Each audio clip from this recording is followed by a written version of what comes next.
Hello and welcome to our October procurement talk. I can't believe we've got 3 events left for the year. It's gone by really fast. I want to welcome everybody today. Our theme for the year is Upping the Ante, and each show we talk about how procurement is adding value to their stakeholders and to their organizations. And today we've got an awesome panel of speakers from all over the US that are going to be sharing some of their stories and ways and things that they've done to add tremendous value at their companies. So before we kick off the panel, I want to give a big thank you to our 4 sponsors that make this Procurement Talk series available to everyone in the procurement community. So with that, I'm going to have each of the sponsors come up and spend a minute or so telling us something cool and innovative their company is working on. So with that, I'm going to have Hannah kick us off today. Hannah, thanks for being here. Yes, thank you for having us. I'm always glad to be here. We definitely enjoy having these every month. So yeah, I'm Hannah. I'm here on behalf of Jagger. We are a SaaS-based full source-to-pay procurement solution. What we are very excited about right now is our upcoming ESG series.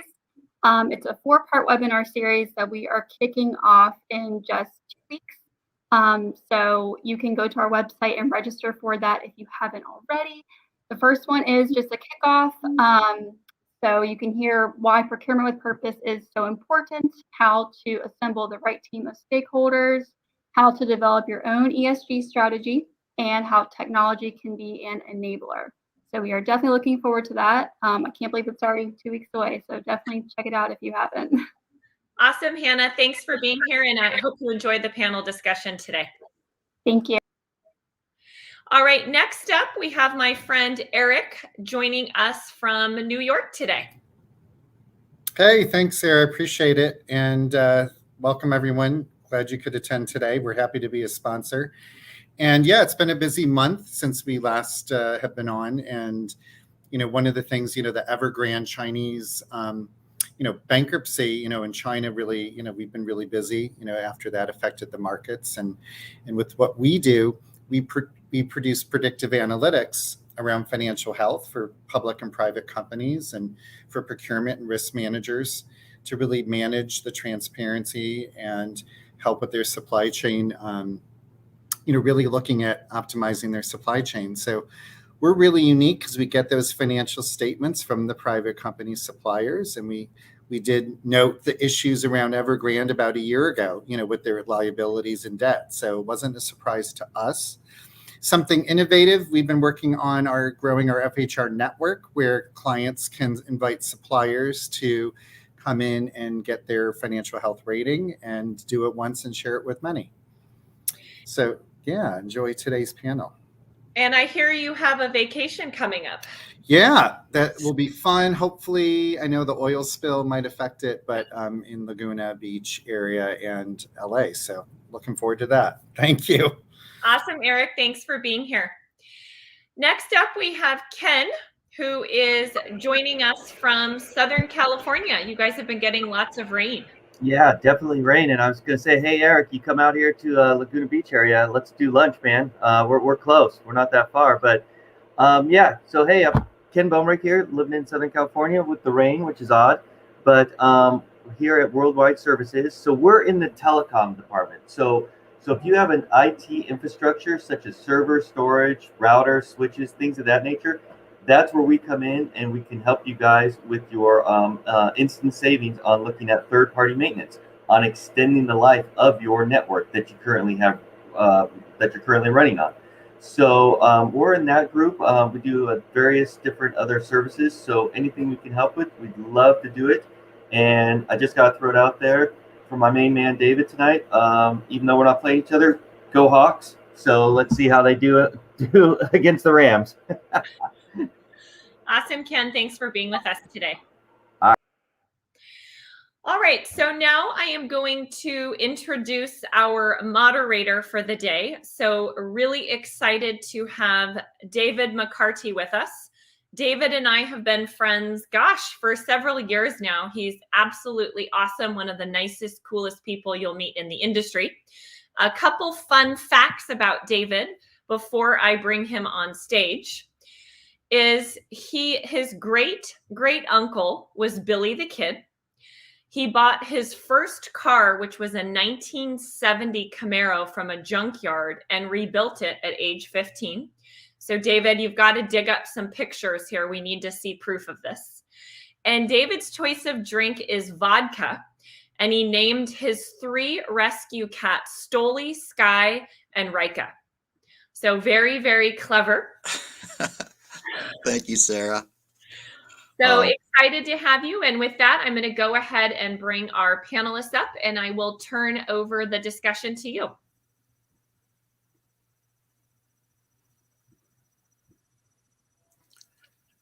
Perfect. Well, again, thank you, Sarah, and a big thank you to all the sponsors for hosting this event, and of course to all of our panelists for being here today. For those of you that do not know me, I've been in supply chain for over 30 years and in the procurement space. Our company is Contract Review Advisors. We're an 8-year-old company, and we help companies review contracts related to risk mitigation and cost-saving strategies with existing suppliers. So again, it's a focus in the areas, of course, and I look at it as supply chain, human resources, and IT, and even logistics. So again, happy to be here. And when Sarah asked me to moderate, it was thrilling to me because, really the biggest value I think that we can offer to one another and our community is to really share our experiences and, again, expertise. And hopefully all of you listening today, listening to the questions and from, of course, the panel, will be able to take away some nuggets of information that'll help you personally and also within your company. So again, with that, really kind of kick it off. As Sarah mentioned earlier, we have an experienced group of panelists for you today, come from various backgrounds and organizations. And I'll say while 2020 was very challenging, I think 2021 has been even more challenging for individuals and companies. I want to say that I think the challenges that overall are impacting everyone is the work from home piece. I want to say that also it's staff turnover, inventory supply shortages, everything related to logistics as well. We've seen that impacting companies. And again, just look at the different ports and what's going on there. But again, each of our panelists have worked through multiple challenges.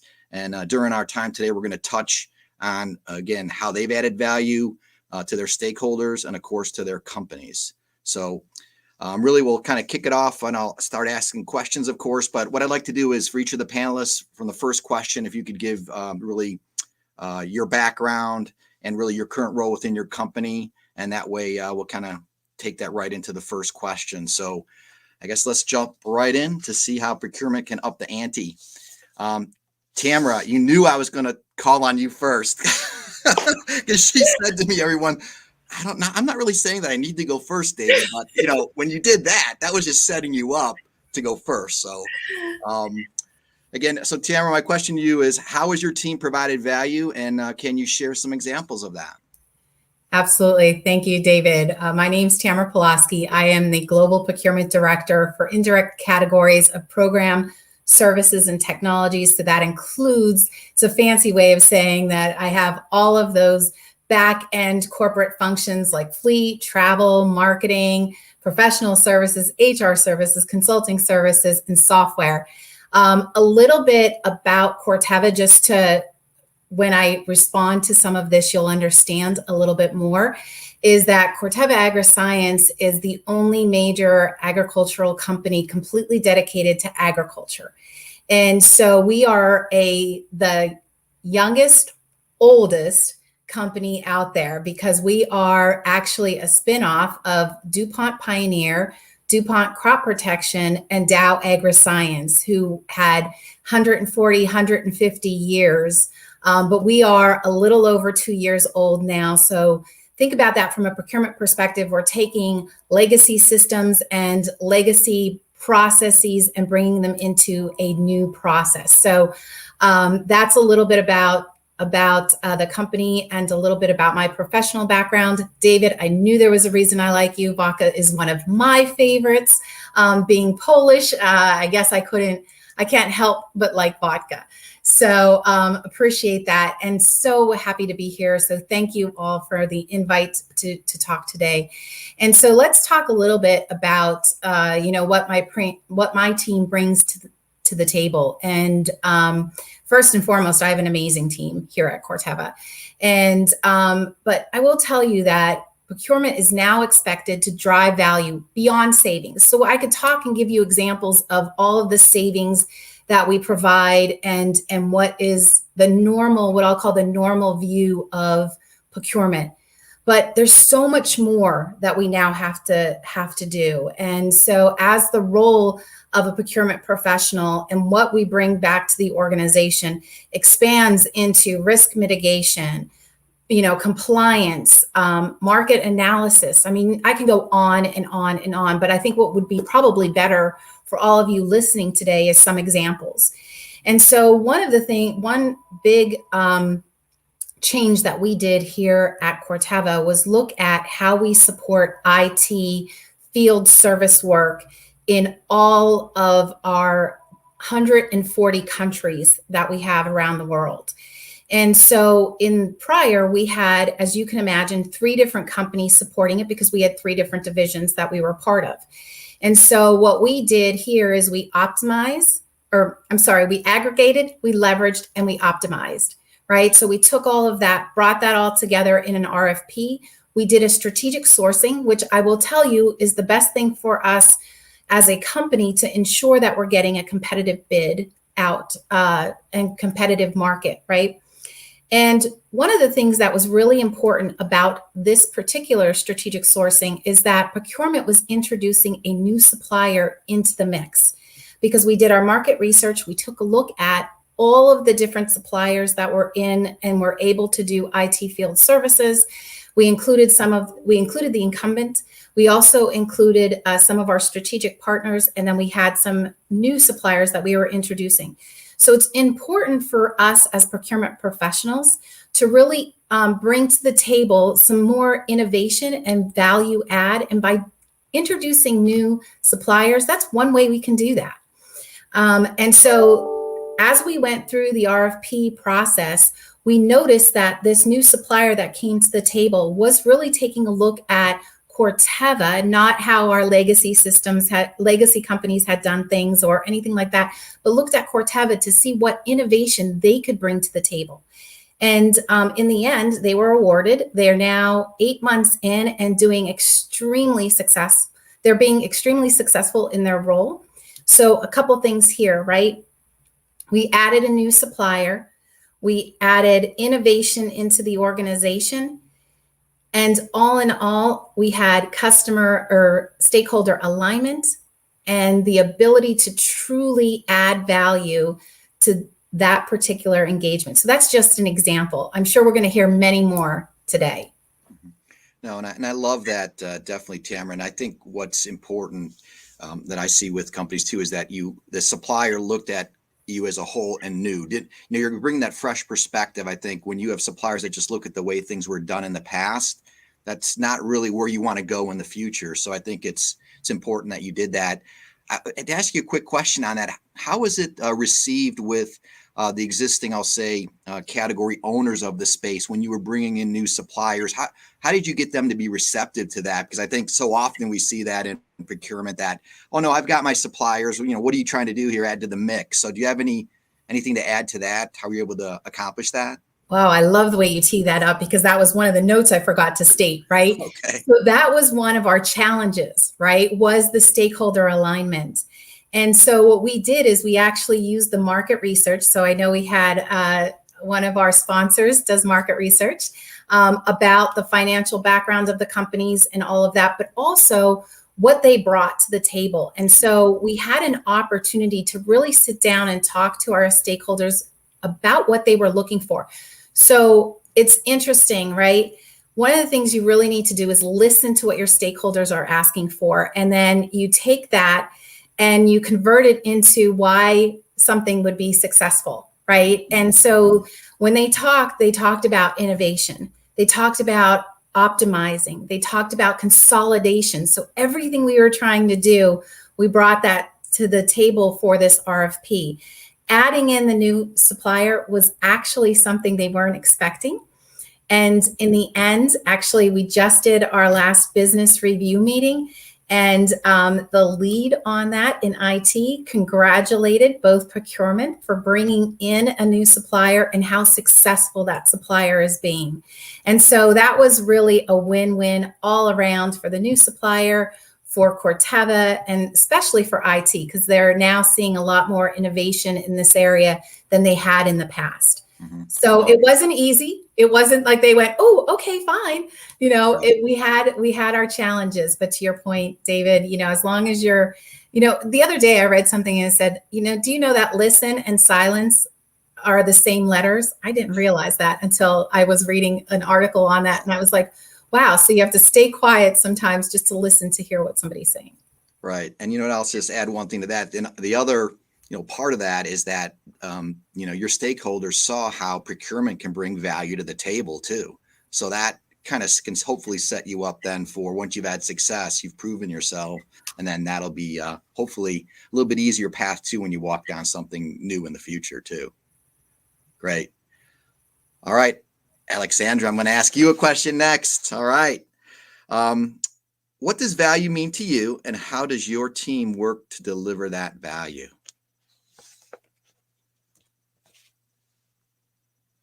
I'm on mute. Can you guys I was just hear going me to okay? say, hey. That's the famous work from home issue. You're on mute. Hey, everyone. Thank you so much for having me. I'm so excited to be here. I'm Alex Wakefield, dialing in from Astoria, Queens. I am the Global Sourcing Manager at Booking Holdings. We are the leader in online travel.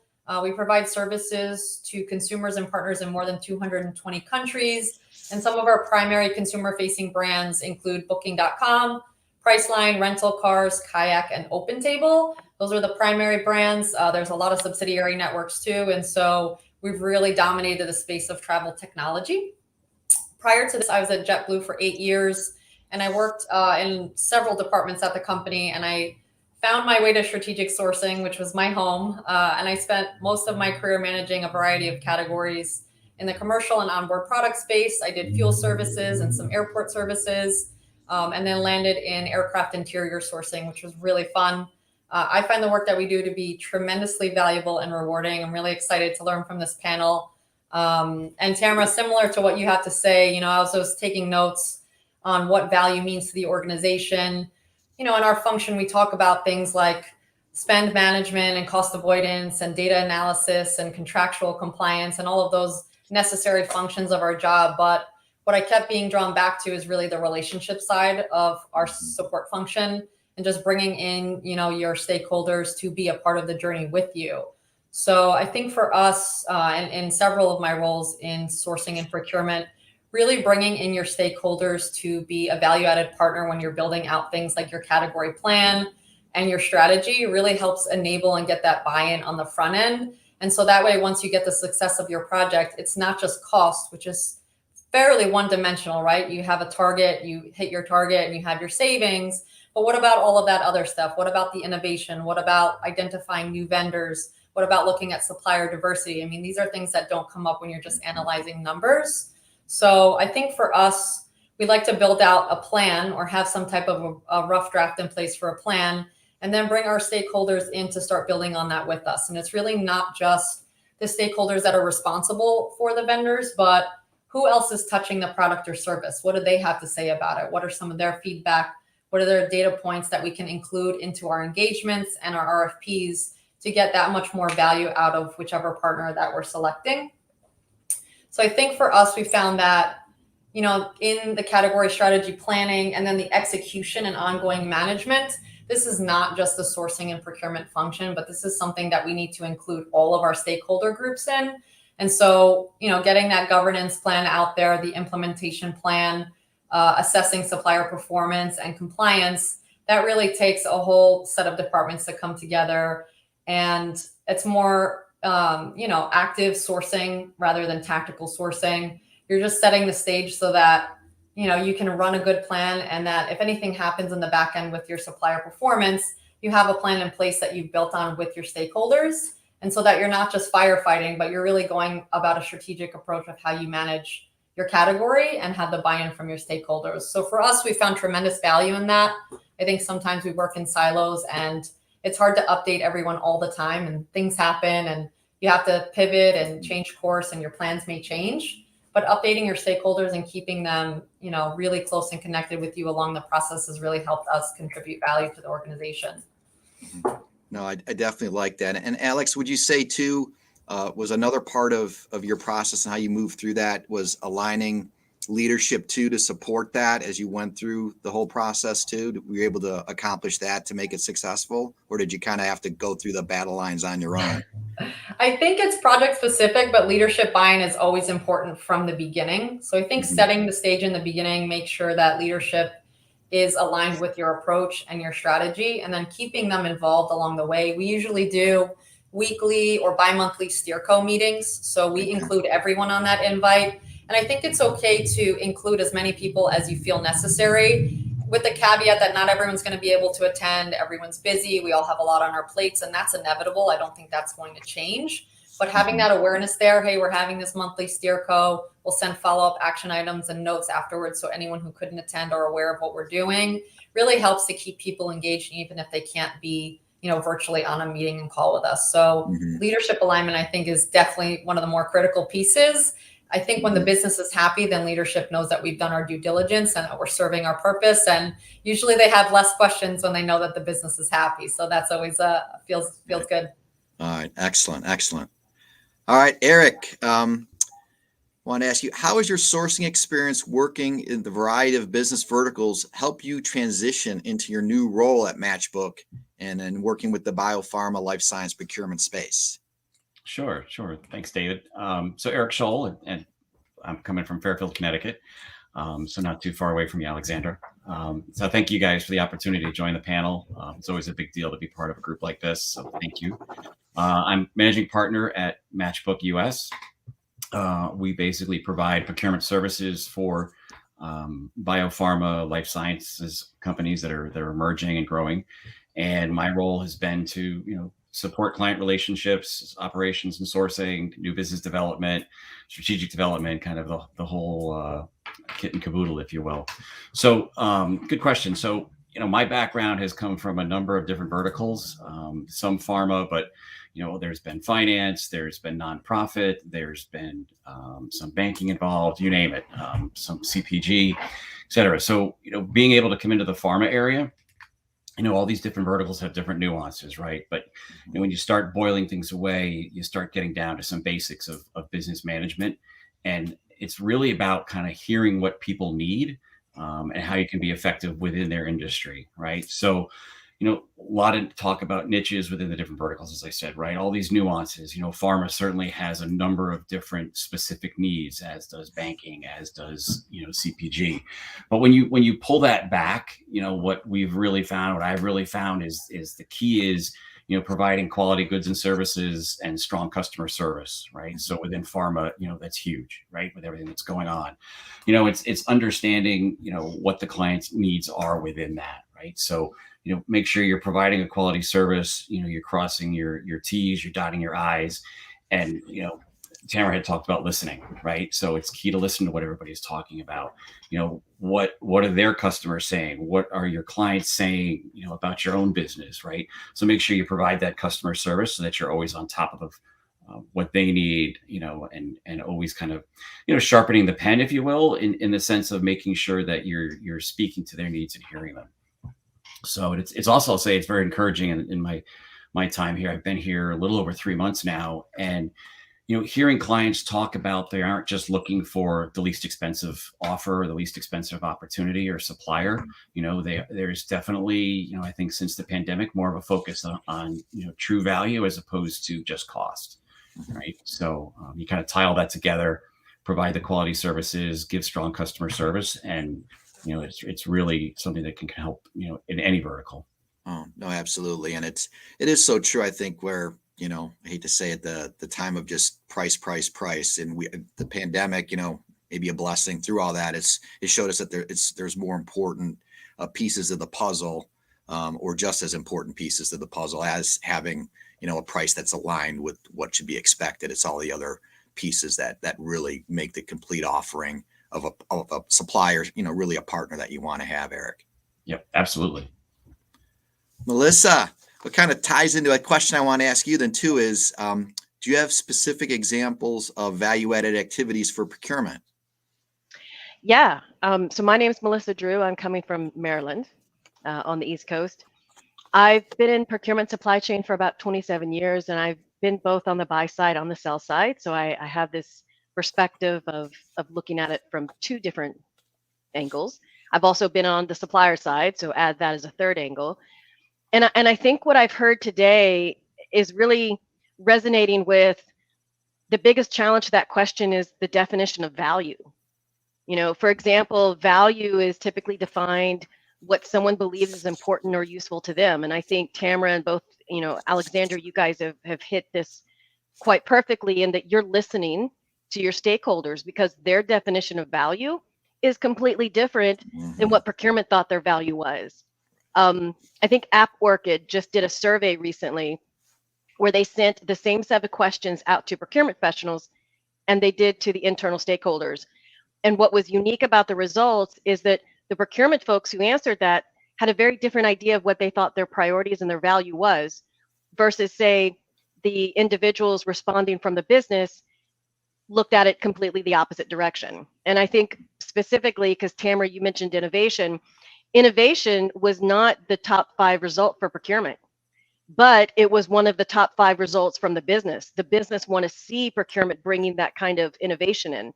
So absolutely, I think the challenge up until now is, and I'm hearing you guys are on the same path, procurement had a very specific idea of what they thought their value was, and it was a complete disconnect with the individual stakeholders. No, I think that's some great insight, and it's so true. I think, with different projects or different things that we do, it's are you talking to the stakeholders? Because you can have all these great ideas, but if you're not aligned with what's important to them, you coming in there with the solution, it's not going to change anything. So you definitely need to be aligned on that. And Tamra, I'm going to come back to you because that kind of ties into the question too, is how does procurement data provide value? If you can comment on that.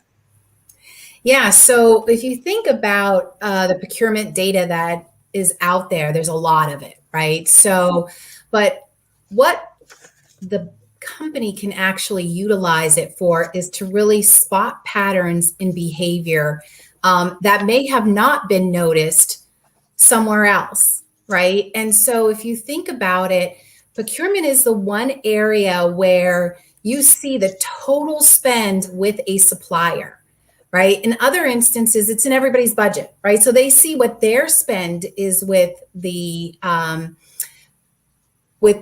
supplier, but not the total spend.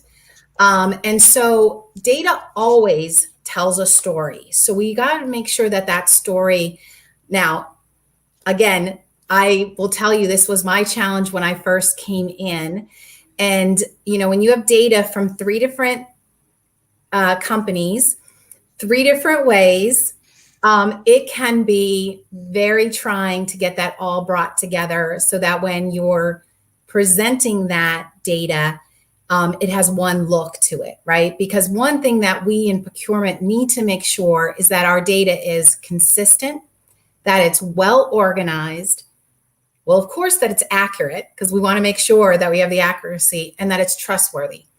And so let me give you an example of what just happened for our 2022 budgeting season here. We had one of the things that an exercise that procurement was involved in was really taking that view of the suppliers, lining it up to one of our executive sponsors, and then building out a strategy for what's going to happen in 2022 with that vendor. And so having, again, all of you talked about stakeholders and how important that alignment is. Well, having the data to sit at the table and have that conversation with them was so important. And so, it actually provided subject matter expertise on data for that supplier to our stakeholder. And then they got an opportunity to say, okay, here's the projects that we're planning to do. Here's how the supplier is going to align or not align, right? And let's build that strategy out. And so the intent of all of that, of course, as we all know, is making sure that our budget's one accurate as well, but also to look at where is there some cost optimization that can happen and cost containment, right?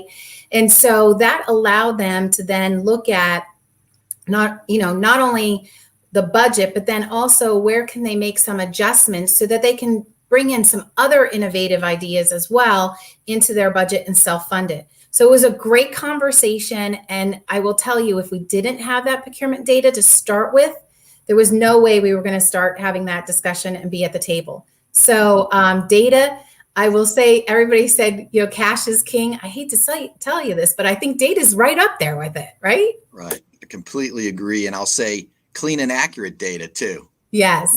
Absolutely. It's critical. Yes. Thank you, Tamra. All right, Alex, come back to you. How have you and your team been able to leverage the pandemic to further demonstrate the value of sourcing and procurement seat at the table? Yeah, so this is interesting. At the time I was at JetBlue, and I think that the understanding of leverage completely took a different shape in March of 2020. And so when we think about leverage and negotiations and concessions, we put our plan together and we have a seat at the table across from our vendors and partners. And, we have an idea of what we're willing to concede on. But in this situation for us, it was, completely turned upside down. And honestly, I think maybe for the best, right? We learned a lot of things. We got closer to our partners and our stakeholders in a new way. And what I noticed is that some of the business units who maybe necessarily didn't want us meddling in their spend affairs really were coming to us as a value-added partner and looking for help to have those difficult conversations with vendors. So I really feel like we collaborated very closely with our partners. I remember making several phone calls a day, just trying to understand how the business was doing, if they needed our support, how they could support us. It wasn't always going to be vendors coming to us with concessions on payment terms and discounts and things of that nature. Some of the service-related partners really took a hit when we weren't running the operation at full capacity. And so it was a give and take. And so we led a cash preservation initiative when the pandemic started. And over the course of 6 months, we were able to secure about $400 million across the operation, which was such a feat. I really couldn't believe when we saw the numbers. And I think that really demonstrated to our stakeholders the value of sourcing and procurement. It made them, further want to work with us, solidify our bonds internally. And then with our partners too, it wasn't just, hey, please give me a discount. We can't pay you right away, but what can we do to make this work? So maybe we can extend some things in the front end, make it up on the back end. It was a really amazing experience and something that I don't think we had really experienced in business before. And I must say that when we resulted in that cash preservation initiative and hit those targets, we really did see a shift in the business from sourcing and procurement fighting for their seat at the table to really being the leader at that table and having everyone come sit at the table and want to collaborate and partner with us. So that was a really rewarding experience despite, the turmoil.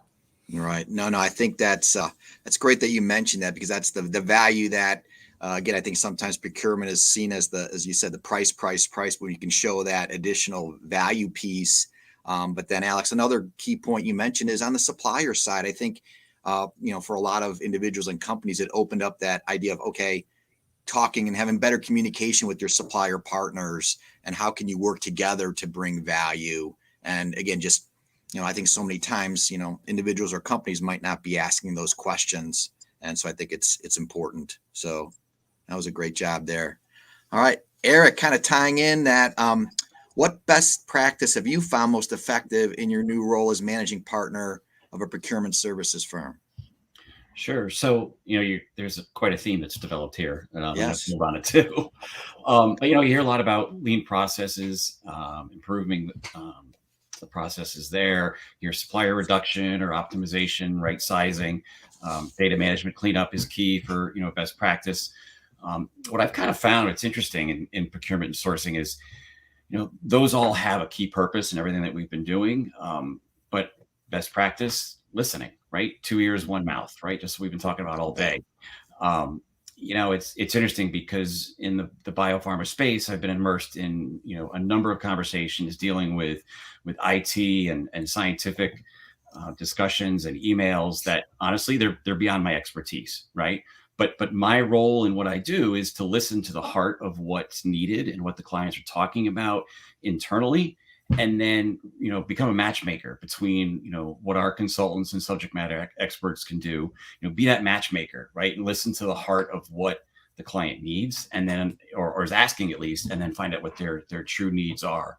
So again, like I said, it comes back to listening, understanding where your clients are talking, what circles do you need to kind of get involved in, and be honest with yourself. If you don't have that expertise, just bring in the right people. Everybody respects that, and sometimes it takes a while to really kind of come to that philosophy. But once you're there, listen to what they're talking about, and kind of bring the experts to the table.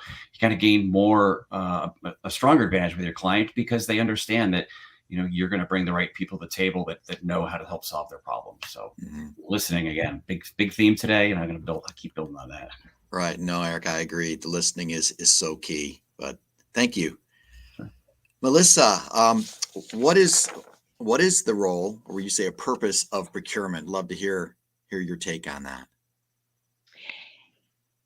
I think it's I've heard bits and pieces from everyone today in the panel. And I think if I summarize it, it's the procurement organization is the backbone. It's the central component to the rest of the organization. So its purpose is developing diverse and strategic partnerships, whether it's internal or external. It's identifying and mitigating those risks that we talked about: compliance, contracts, supply chain, suppliers. It's influencing behavior and spending. And it's also proactively identifying and navigating where those future disruptions are going to be, and having something in place to support both the suppliers and the internal stakeholders. But what I want to call out specifically is what I didn't say. Notice there's no reference to, procurement's value is supposed to be cost reduction, or procurement is supposed to go out there and reduce the cost for a supplier. That's what I consider old school. And old school isn't going to cut it anymore. Our procurement organization is evolving. We're slowly merging with cognitive technologies, Internet of Things. All of these things are starting to converge within, again, the backbone of the organization. And just looking at cost cutting shouldn't even be anywhere in procurement's purview going forward in the future. Interesting. Okay. Well, I was going to say, also a question came in from the audience. Is there a trend towards reshoring suppliers? I don't know. Maybe we come back to you. I guess, Tamra, maybe go around the horn here, and if you could respond to that one, at least what you're each seeing within your organizations. So as a global company, one of the things, you want to ensure is that you have a supply chain that will substantiate the global model, right?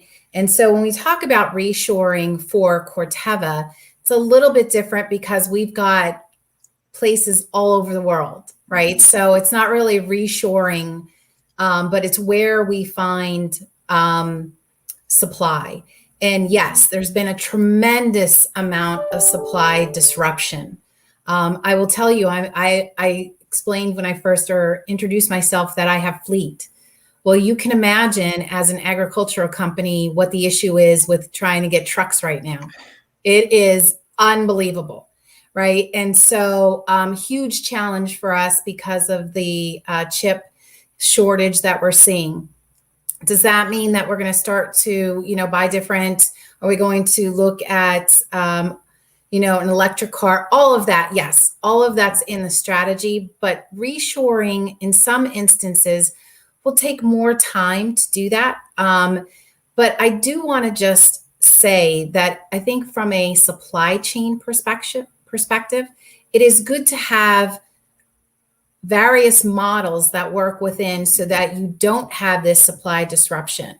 So really what we should be looking at is how do we solidify our supply chain versus are we reshoring, are we outsourcing or whatever, It really is ensuring that that supply chain has the ability to flex depending on what's happening within the market, because I don't think I think these market changes aren't going to go away. My thoughts.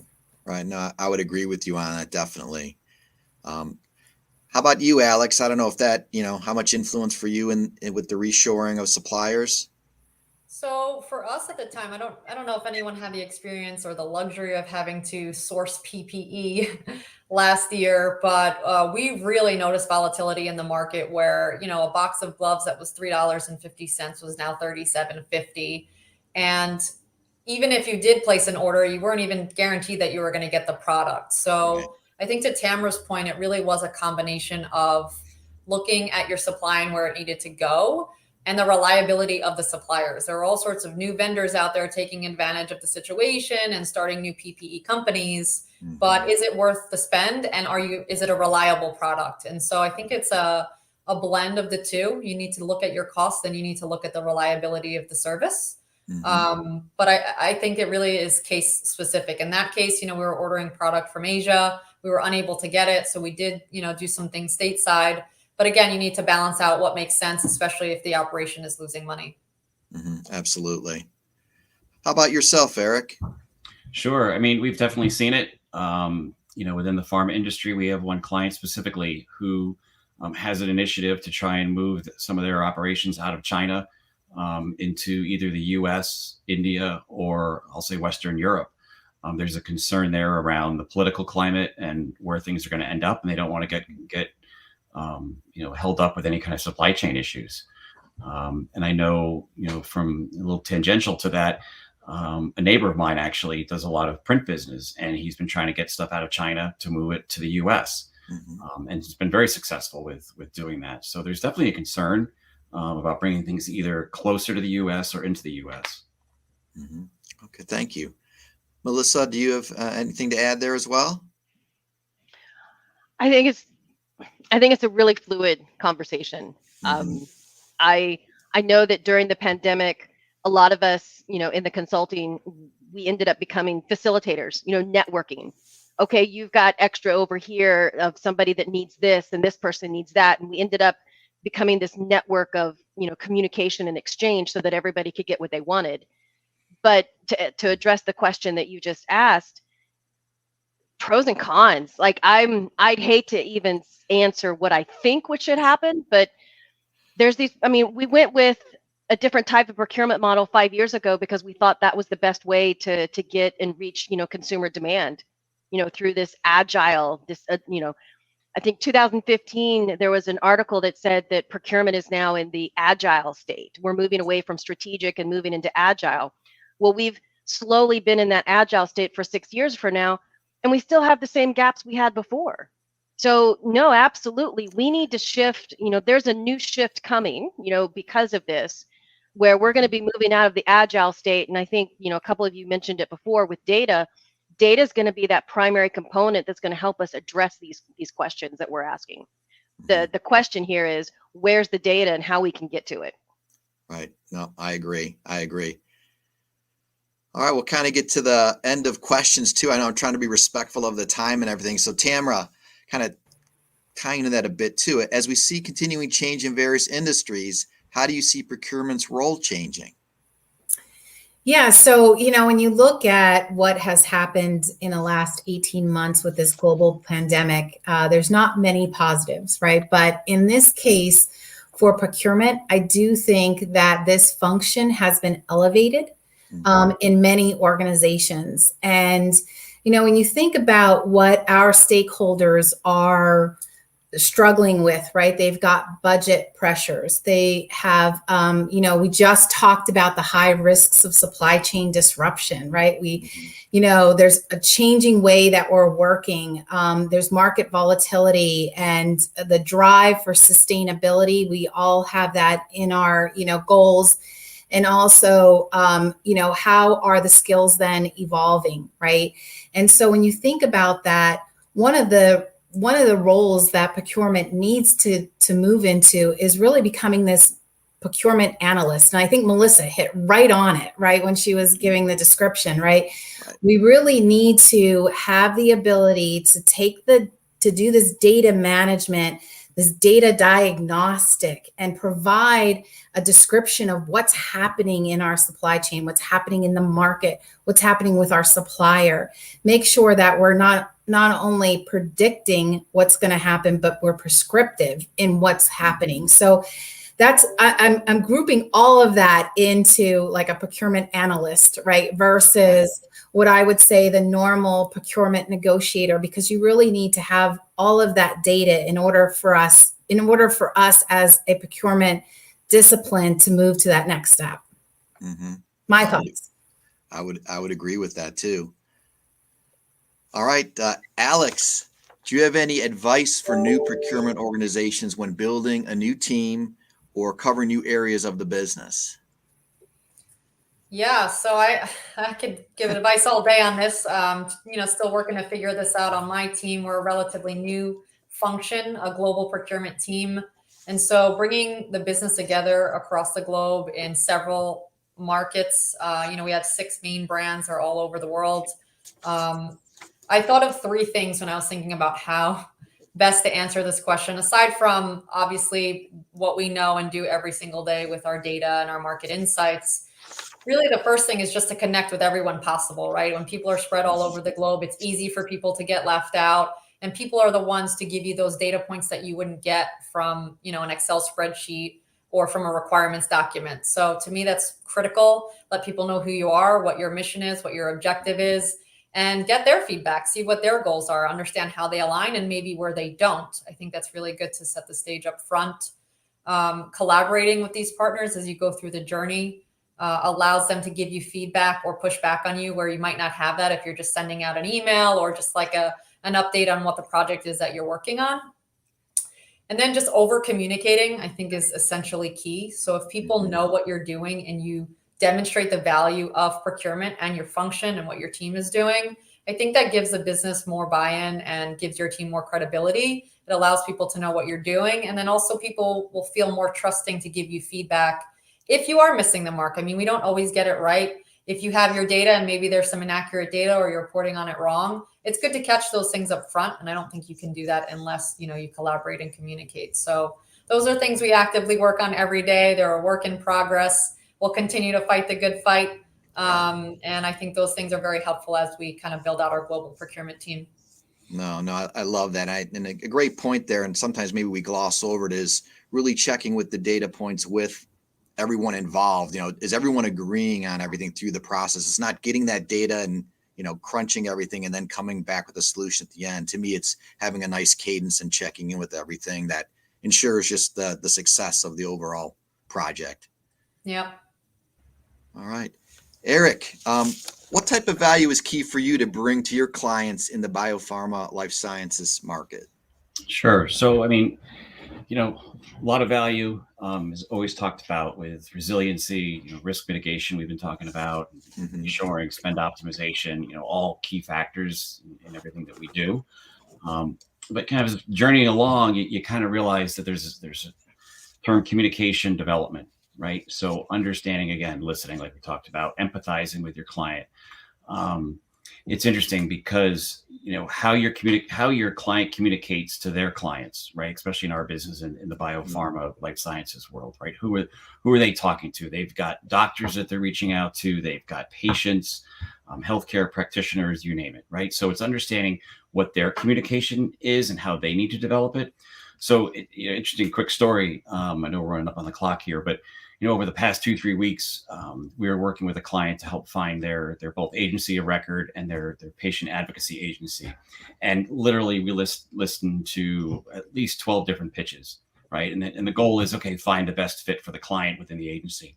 But what I found as we sat through these was, you hear the story that the agency is pitching about the client, about your client, what their hurdles are, what the communication gaps are in the industry around their product, their drug, and different perceptions around what the disease is that they're trying to cure. And, hearing that, it made decisions and understanding the communications that the client needed. It made the decision to find an agency so much easier because of your listening to the communication, right? And it's understanding here's how these different agencies are going to close that gap and help your client kind of move to where they need to be in the marketplace. So developing that communication pattern for the client, and it made the decision on which agencies to choose so much easier. Mm-hmm. And the value then that it brought back to the client was they completely understood that you now heard what their product was about, heard what their business hurdles were, what their challenges are, and that you truly understand their communication and what needs to be fixed. So, a lot of great things out there. Like I said, resiliency, risk mitigation, the reshoring, spend, but communication, being able to kind of drive that forward for your client and what they're looking for. Mm-hmm. No, I completely agree with you, Eric. Completely agree. All right, Melissa, how can we shift to this future vision of a procurement organization in order to increase our value? Yeah, I think if I summarize everything we've heard today, we recognize that procurement is a communicator, procurement's an educator, procurement's an analyst looking at the data. These are three areas that we never really thought about procurement, 5 years ago. So if we look forward, procurement and the individuals within procurement, the way they're going to start that culture shift is to start asking questions. So, for example, when someone comes up and says, "Oh, 3 bids and a buy, that worked really well." Great. It really did work well for the company 5 years ago, 10 years ago. But let me help you understand where we're going and why we need to make this change and how you can, help us, go along. That role is where procurement is going to start increasing the value that they have as they work with the stakeholders, both internally and externally. Mm-hmm. No, I completely agree with that. It's definitely been just great to get everyone's perspective and a lot of these questions, how different things tie into one another too. And just for everyone out there listening, it wasn't that we shared questions with one another. It was just really, what are some of the areas? So it's kind of nice the way this all wove together. So definitely appreciate that. And just because I like to have a little fun, I'm going to ask the panel here a bonus question. And you guys can shout out the answer if you know, but here we go. 2 logistic providers are picking up shipments at the Port of Long Beach. Truck A travels north at 60 miles an hour. Truck B travels south at 70 miles an hour. If both trucks leave the port at the same time, how far apart will they be at the end of 2 hours? They'll be in Cleveland. No, but... No, have you driven in Los Angeles lately? Yeah, you can't even get out of Los Angeles. What are you talking about? Oh, I love it. I just had to throw that out there. I just thought it was fun, but the answer is the 2 trucks are 20 miles apart. Yeah. I've always hated those questions when, going back in the day, but I just thought that would be an interesting one to throw out there. So there'll be Starbucks gift cards for all the panel, just because you guys have been great. Thank you for making me the moderator so awesome. Easy. Sarah, I was waiting for you to chime in with the answer to that, Sarah. I'm not on the panel. No cheating. Oh. And I had to say Cleveland to give you a shout out somewhere, David, right? Thank you. No, I appreciate it. The Browns are hopeful this year. After 20 years of suffering, I'm hopeful. Did you see Jeffrey's answer? Yeah. They're still in the port. Yep. Yeah, I love it. They're in LAX somewhere. Jeffrey, by the way, hello. Yes. I just read, I want to say too, I just read this morning, which I really didn't think about it so much as we're talking about the ports being congested. They said that another big challenge is what a lot of companies are facing is they can only get maybe 65% of the workers to show up and the equipment. Mm-hmm. So it's that whole having workers there too is just, they're so far behind. It's brutal. Yeah, we're having a challenge in the ag industry as well. So. Mm-hmm. And David, Tom Fitzgerald asked, can you find a driver to even drive the truck? That is a challenge. This is why we're all not really good test takers. Yeah. Yes. So I want to give a big thank you to David for moderating our panel today and all of our panelists, Eric, Melissa, who I know you're struggling with a cold, and I appreciate you pumping yourself up with vitamins to be with us today. Tamra, you've been on several panels and on shows, so awesome to see you. And Alexandra, your very first panel, so you did awesome. Thank you. Hopefully you'll be inspired to start doing more speaking and sharing with the community, because it's so awesome to be able to share all of our knowledge. So with that, I want to thank everyone for joining and wish you a wonderful afternoon and evening. There were a couple questions that came in about getting a copy of the recording. As soon as I end the broadcast, the video will be made available on LinkedIn. We'll also be sending a follow-up email to everyone that registered for the show. You'll get a copy of the recording as well, or shoot me a note on LinkedIn and I'm happy to send it over. And our next Ptalk will be on November 9th at 1 Eastern. So if you got value out of our conversation today and would like to hear our next group of speakers, we will see you back on November 19th.